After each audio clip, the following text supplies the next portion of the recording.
이 당시의 르네상스가 간단히 조금 더 설명을 덧붙이자면 아까 전에 주아가 또 야만인의 시대라고 표현을 해줬었는데 맞아. 그 야만인의 시대라고 불리는 시대가 중세 시대예요. 왜냐면 중세 시대 때는 종교가 최우선이 되던 시기였어. 근데 이게 좀 극단적으로 종교에 관련되지 않은 예를 들어서 예수님을 그리지 않은 예술 그리고 예수님과 관련되지 않은 과학 이런 것들은 전부 죄악으로 여겨지던 시대여가지고 예술과 과학의 번영을 이룰 수 없던 시대였어. 그래서 과학자들은 이 시대를 인간성이 사라진 야만인의 시대라고 불러. 근데 이거를 참다 이탈리아를 중심으로 탁 터진 게 문화부. 아까 전에 유진이와 주아가 언급을 했었던 르네상스 이 시기가 터지게 되면서 많은 예술가들이 피렌체, 이탈리아로 모여. 그래서 그 안에서 많은 사람들이 뭐를 시도하건, 뭐를 시작하건 자유롭게, 개방적이게 받아들일 수 있는 그런 시대적인 배경이 있었던 그런 환경 속에서 레오나르도 다빈치가 자기의 업적을 펼쳐나갔었던. 그래서 둘 다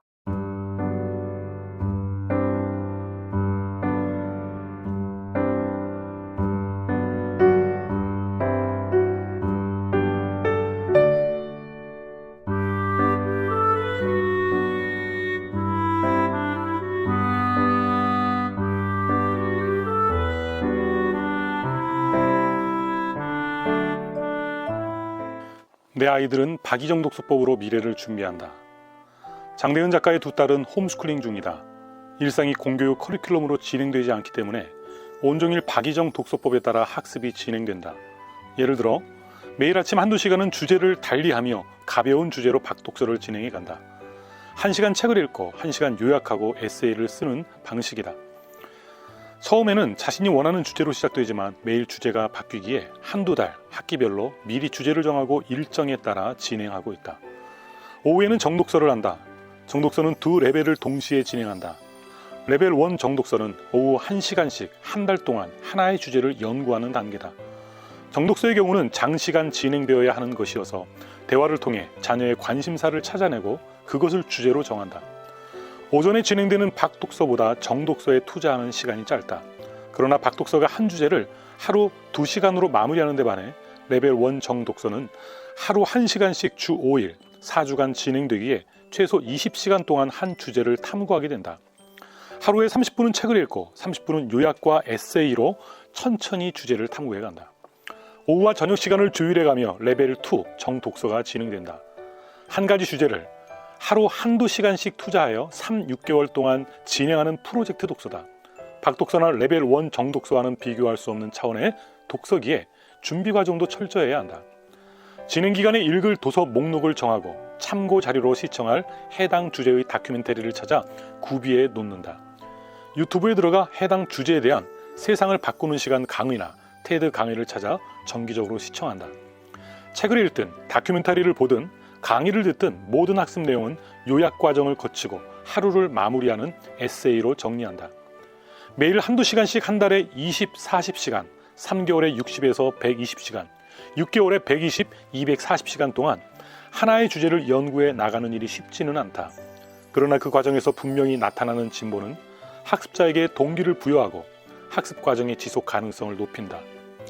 정독서의 기간은 정하기 나름이다. 우선 일주일 단위로 정독서를 진행할 수 있다. 한 가지 주제를 하루 2시간씩 일주일 동안 월금 5일간만 진행해도 그 주제에 대한 학습자의 이해도와 숙련도는 분명하게 변화한다. 중학교 3학년인 첫째 딸의 경우 초등학교 3, 4학년일 때부터 본격적으로 박이정 독서법을 적용해 책을 읽고 글을 써왔다. 이 과정을 진행하며 딸아이가 종종 이야기하곤 한다. 아빠, 책을 읽는 것과 글을 쓰는 것이 재미있기는 하지만 항상 그런 것은 아니에요. 어느 날은 책을 읽기가 너무 싫고 글쓰기는 더더욱 싫을 때가 있어요. 그런데 신기한 것은 읽기를 시작하면 내가 언제 책 읽기가 싫다고 했지? 하는 생각조차 들지 않을 정도로 글에 푹 빠지게 돼요. 글쓰기도 마찬가지예요. 펜을 들거나 자판을 두드리기 전에는 생각하며 글 쓰는 것이 부담스러워요. 그런데 첫 줄을 쓰고 나면 다음 줄에 쓸 내용이 머릿속에 떠올라 글이 계속 쓰여요. 늘어나는 분량의 글들만큼 내 생각을 펼쳐나가면 글을 쓰는 것이 책을 읽는 것보다 더 재미있게 느껴져요. 모든 아이가 위 이야기와 같지는 않을 것이다. 그렇지만 박이정 독서법으로 학습하는 많은 아이와 직장인이 공통적으로 위와 같은 고백을 하고 난다. 과정의 진보를 스스로 느끼기에 더 어려운 학습 과정에 도전할 수 있는 동기가 부여된다. 굳이 강요하지 않아도 스스로 책 읽기와 글쓰기 속으로 들어간다. 책 읽기와 글쓰기가 정말 즐겁다고 생각하는 사람들이 얼마나 있겠는가. 매일 하기 싫고 부담스러운 것이 읽기와 쓰기일 수 있다. 그때마다 자신에게 동기를 부여하고 지속 가능하도록 돕는 구조가 있어야 한다. 때로는 사람이, 때로는 자신이 세운 목표가 그것을 지원한다. 동기부여 없이는 지속성을 담보할 수 없고 일관성을 유지할 수도 없다. 진정한 동기부여는 주변에서 하는 말에서 나오지 않는다. 몇 번은 조언과 격려의 동기를 부여받기도 하겠으나 독서 과정에서 느껴지는 변화가 없다면 박이정 독서 과정은 지속하기 힘들다. 진정한 동기부여는 과정의 진보 속에 있다. 스스로 결과물을 만들어내고 뿌듯해하는 작은 성취들이 모여 자신감을 북돋고 동기를 부여하는 것이다. 그는 홈스쿨링 중인 딸 아이와 두세 가지 주제로 하루 5시간씩 박이정 독서를 병행해왔다. 수년을 지속하고 있다. 지난 시간에 독서와 글쓰기 과정에서 향상된 인지 능력이 다른 교과목을 자기주도 학습으로 진행할 때도 많은 도움이 되고 있다는 것을 매일 확인하게 된다.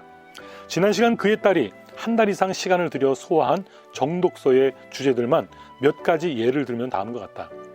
총류에서 독서법, 100 철학에서 철학인물사 심리학, 종교에서 빌립보서 연구, 유대인과 교육, 모세오경, 사회학, 코이카와 ODA, 정치란 무엇인가, 도시와 환경, 홈스쿨링을 말하다, 학교란 무엇인가, 기술과학에서 스마트폰과 청소년, 인공지능이란, 4차 산업혁명, 미래학, 예술, 미야자키 하야오의 영화세계, 대중문화란 무엇인가, 메이크업 바로 알기, 문학, 이어령의 문학세계, 글쓰기란 무엇인가, 일기와 역사, 어린왕자 분석, 몬테크리스토 백작, 셰익스피어, 역사, 세계 역사 이야기, 캐나다 연구, 한국사, 우당 이회영, 북한 이야기, 독도 이야기, 사임당과 조선의 여성들, 세종대왕과 한국, 한글, 율곡 이이, 조선 왕조실록, 한국의 대통령, 5대 제국 이야기. 대부분 한 가지 주제를 한 달에서 길게는 6개월을 투자해 책을 읽어 나갔다. 물론 날마다 요약과 에세이, 장문도 병행했다. 900 역사 중 우당 이회영이라고 하는 인물은 5개월간 연구에 우당 이회영 독립을 외치다라는 소제모로 소량이지만 자비 출판되었다. 한국사는 2년마다 3, 6개월씩 진행했기 때문에 각기 다른 주제로 3번에 걸쳐 다루었다.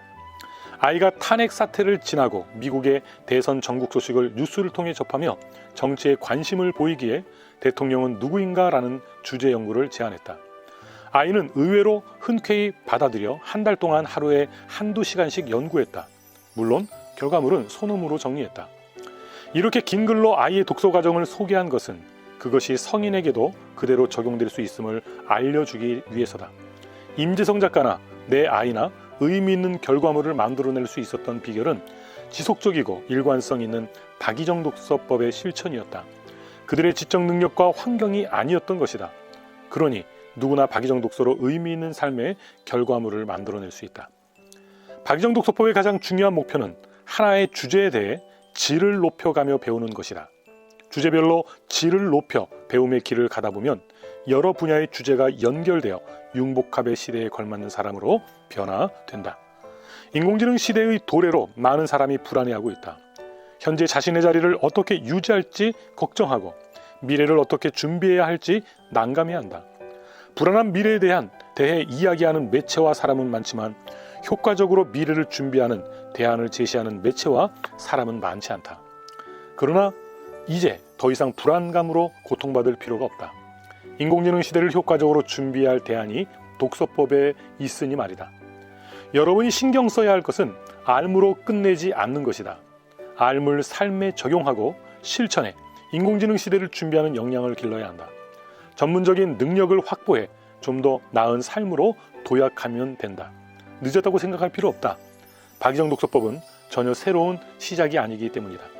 여러분 안에 내재되어 있던 지식의 편린들이 배움의 과정 속에서 질서를 잡아가고 하나의 완성품으로 세워져 가도록 돕는 것이 박이정 독서법이다. 세상의 차이는 작은 것에서 비롯된다. 능력과 무능력의 가늠자가 되는 그 차이를 박이정 독서법이 채워줄 것이다. 그것이 박이정 독서법의 역할이다.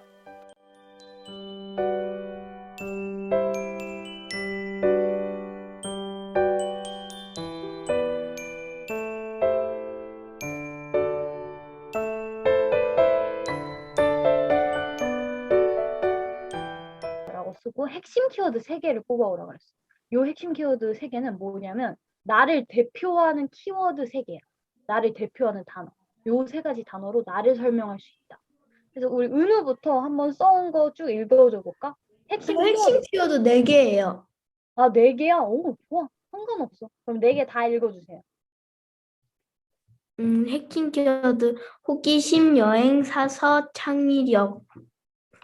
나의 성격은 호기심이 많다. 그래서 퀴즈를 풀 때가 재밌다. 또 부끄러움이 많다. 왜냐하면 처음 만나는 사람들에게 먼저 말하기를 부끄러워한다. 내가 가장 행복했을 때는 가족 여행할 때이다. 여행 중에 비행기를 탈 때 기분이 좋다. 나의 꿈은 다른 사람들을 행복하게 하는 거다. 나로 인해 행복한 사람들을 보면 기분이 좋아진다. 하고 싶은 일은 도서관 사서이다. 사서 선생님들이 컴퓨터랑 바코드를 할 때 재밌어 보여 하고 싶다. 나는 독서와 글쓰기를 좋아한다. 아빠가 독서와 글쓰기를 하면 창의력을 기를 수 있다고 하셨다. 나는 창의력을 기를 수 있어서 독서와 글쓰기가 필요하다고 생각한다. 오, 우리 호기심이라는 키워드, 상상력이라는 키워드, 그 다음에 사서라는 키워드, 나머지가 뭐지? 4번째가? 창의력, 여행. 여행. 오, 다 들어갔네. 이런 식으로 우리가 은호가 굉장히 잘했어. 왜냐면 이 핵심 키워드를 뽑아줬잖아. 맨 위에다가 요거를 활용을 해서 글을 써보는 거야. 내가. 그래서 은우 글을 보면 요 키워드들이 다 들어갔지. 그래서 은우 꿈에 대해서도 이야기해주고 주변 사람들을 행복하게 해주는 그런 멋있는 꿈을 가지고 있고 그 다음에 여행이라는 키워드도 들어가고 이번 주 우리 주제는 레오나르도 다빈치와 르네상스야. 그래서 여기 관련된 책을 대여해오라고 이야기를 했는데 혹시 레오나르도 다빈치에 관련된 책들 있어요, 옆에? 네. 한번 들어봐 주세요. 저 지금 저기 가지고 올게요. 가져와. 오, 나겸이 3권. 3권이야? 야, 많이 빌려. 한이는 몇 권 정도 되는 것 같아? 한이도 3권. 훌륭해요. 우리 주희는 몇 권 정도 빌렸어? 3권이요. 3권. 은우는? 3권이요. 은우도 3권. 은우 중간에 있는 책 있지? 중간에 있는 책. 그거 우리 도서관에도 있어. 선생님도 있어. 그거 읽어봤어. 그거 되게 좋아.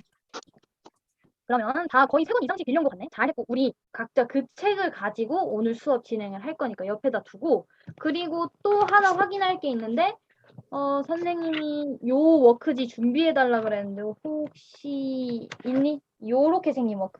그러면 책 있는 거 확인했고 워크지 있는 거 확인했고 우리 수업 들어가 보도록 할게요. 근데 우리가 수업하기 전에 항상 요거 작가 노트 한번 해본다 그랬지.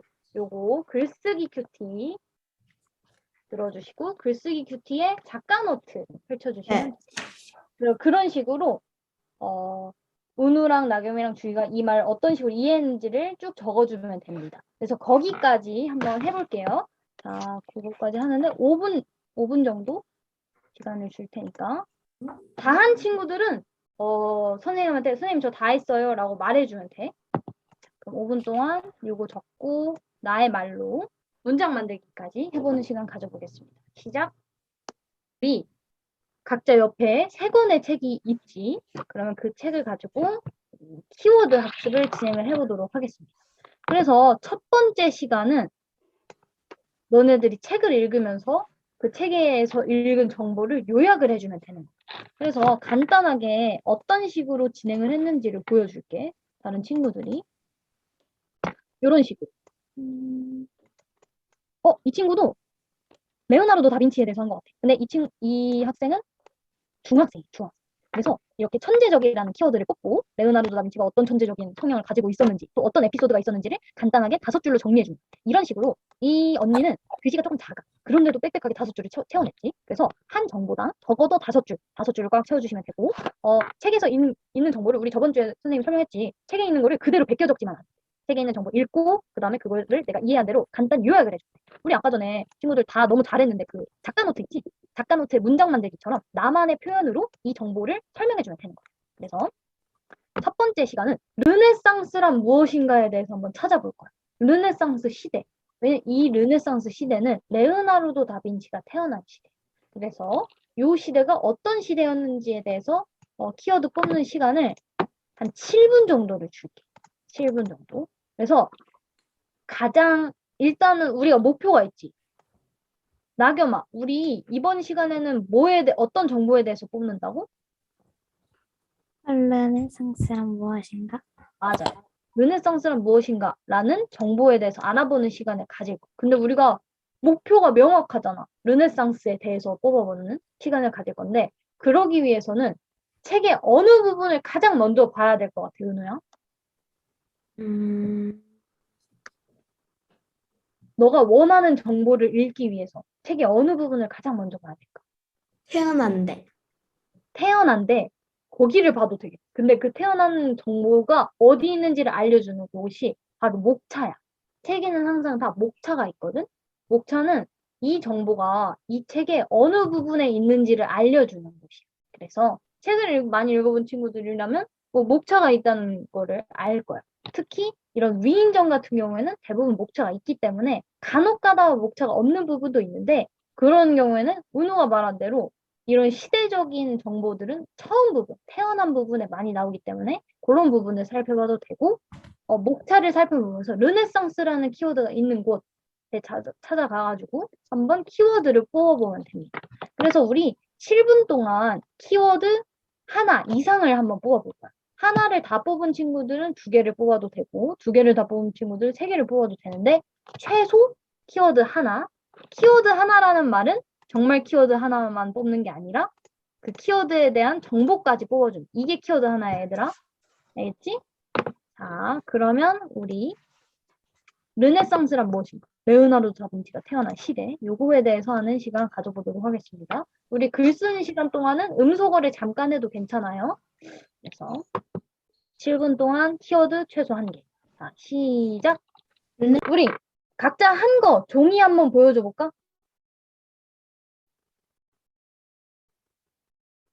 아유, 나겸이 봤고, 은우도 잘 봤고, 아유, 주의 많이 썼네.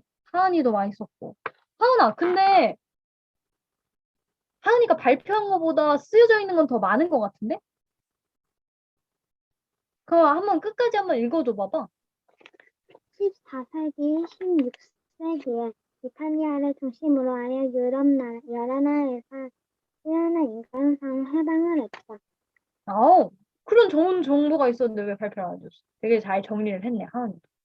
그래서 이 르네상스에 대해서 선생님이 다시 한번 설명을 해주자면, 이 르네상스라는 단어는 어떤 뜻이냐면 우리 주어부터 주어 키워드 몇 개 정도 뽑았어? 하나요. 하나. 뽑은 네. 거 한번 발표해 볼까? 문화운동. 고대 그리스 로마 문화를 이상으로 하여 이들을 부흥시켜 새 문화를 창출해내려는 운동. 이 운동을 고대 부흥을 통하여 야만 시대를 극복하려는 것과 프랑스, 독일, 영국 등으로 멀리 퍼져 각각 특색 있는 문화를 형성하였다. 문화부흥 운동. 굉장히 잘 정리를 해줬네. 어때? 주의를 통해서 가져온 책에서 뽑은 거야? 아니면 주아가 빌려온 책을 통해서 뽑았어? 제가 그러니까 이게 따로 막 그 시대에 대한 책이 하나 있거든요. 그냥 거기서 르네상스에 대해서 하나 찾아봤어요. 그래. 굉장히 잘 정리가 되어 있나 보다. 주아가 또 요약을 잘한 것 같기도 하고. 잘 들었어. 우리 유진이 키워드 몇 개 정도 뽑았어? 2개.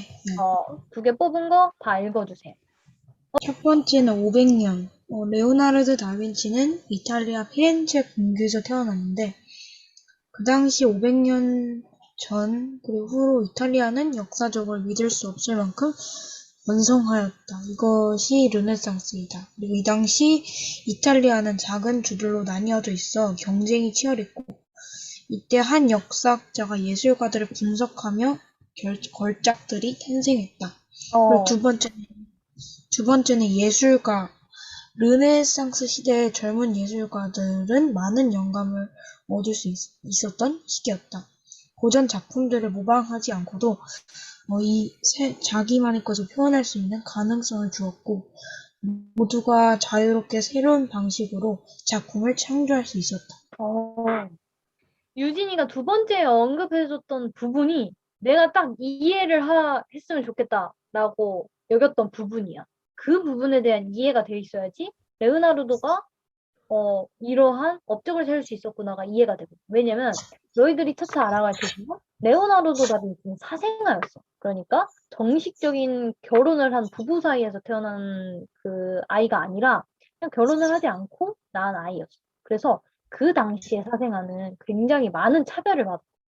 대학에 갈 수도 없었고 의사가 될 수도 없었고 법 쪽에 종사하는 직업을 가질 수도 없었어. 그런데 이 당시에 르네상스가 간단히 조금 더 설명을 덧붙이자면 아까 전에 주아가 또 야만인의 시대라고 표현을 해줬었는데 맞아. 그 야만인의 시대라고 불리는 시대가 중세 시대예요. 왜냐면 중세 시대 때는 종교가 최우선이 되던 시기였어. 근데 이게 좀 극단적으로 종교에 관련되지 않은 그러니까 뭐 예를 들어서 예수님을 그리지 않은 예술 그리고 예수님과 관련되지 않은 과학 이런 것들은 전부 죄악으로 여겨지던 시대여가지고 예술과 과학의 번영을 이룰 수 없던 시대였어. 그래서 과학자들은 이 시대를 인간성이 사라진 야만인의 시대라고 불러. 근데 이거를 참다 이탈리아를 중심으로 탁 터진 게 문화부. 아까 전에 유진이와 주아가 언급을 했었던 르네상스. 이 시기가 터지게 되면서 많은 예술가들이 피렌체, 이탈리아로 모여. 그래서 그 안에서 많은 사람들이 뭐를 시도하건, 뭐를 시작하건 자유롭게, 개방적이게 받아들일 수 있는 그런 시대적인 배경이 있었던 그런 환경 속에서 레오나르도 다빈치가 자기의 업적을 펼쳐나갔었던. 그래서 둘 다 너무 키워드를 잘 뽑아줬고, 그러면 이어서 레오나르도 다빈치의 업적에 대해서 한번 뽑아보는 시간을 가질 건데, 이 사람이 아까 전에 우리 요거 영향력이라는 어휘력 노트를 할 때도 써있던 문장과도 연결이 되지. 500년이 지난 지금까지도 영향을 미쳤다는 거는 이 사람이 굉장히 다양한 업적들을 남겼고 그 업적이 지금도 인정이 된다는 뜻이지. 그래서 이 사람이 어떤 일을 했는지, 어떤 업적을 세웠는지. 근데 여기에서 너희들 조금 더 집중을 해줬으면 좋겠는 부분이 그 레오나르도 다빈치는 모나리자 최후의 만찬으로 너무너무 유명하지. 근데 그것 이외에도 뭐 예를 들어서 너네들이 모나리자 최후의 만찬에 관련된 정보가 모르는 게 있다면 적어줘도 좋지만 레오나르도 다빈치가 정말 다양한 분야에 업적을 많이 세운 사람. 의학 쪽에서도, 과학 쪽에서도, 그 다음에 무기공학이라던가 예술이라던가 또 글짓기, 요리, 정말 다방면에서 다재다능한 사람이었기 때문에 그런 조금 너희들이 듣기에 생소한 업적들을 적어줘도 좋을 것 같아. 근데 이걸 하기 전에 우리 10분 정도 쉬었다가 다시 하도록 하겠습니다. 그래서 한 30초 정도 남았을 때 캠 키고 다시 만나는 걸로 하겠습니다. 그럼 쉬는 시간 시작.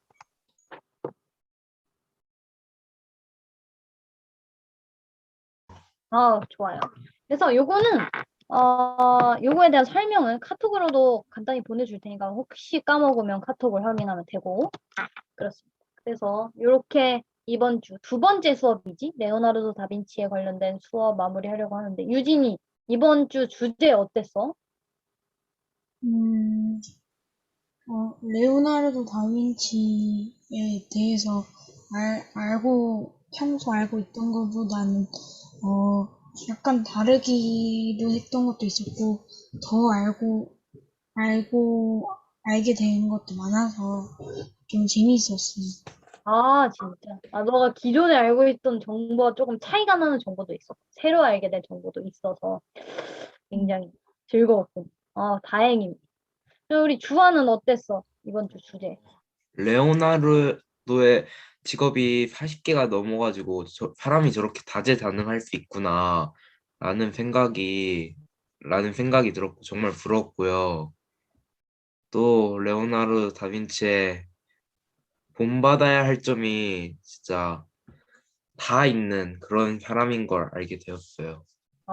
맞아. 그래서 약간 정말 다재다능한 사람이기 때문에 어떤 꿈을 가지고 있는 사람이든 이 부분에서는 본받을 점이 있는데 를 찾을 수 있는 사람이기도 해. 주아가 말한 대로. 그래서 굉장히 이 사람은 연구해볼 만한 가치가 있는 사람이라고 생각해. 개인적으로. 그래서 재밌게 했다니 다행이고 둘 다. 오늘 수업 2시간 동안 너무너무 고생 많았고 그러면 숙제 열심히 하고 내가 또 따로 안내 공지 그 카톡 그 단톡방에 보내줄 테니까 그거 확인하고 다음 주에 만납시다 우리는. 수고했고 얘들아 다음 주에 보자. 네, 안녕. 안녕히 계세요. 안녕히 계세요.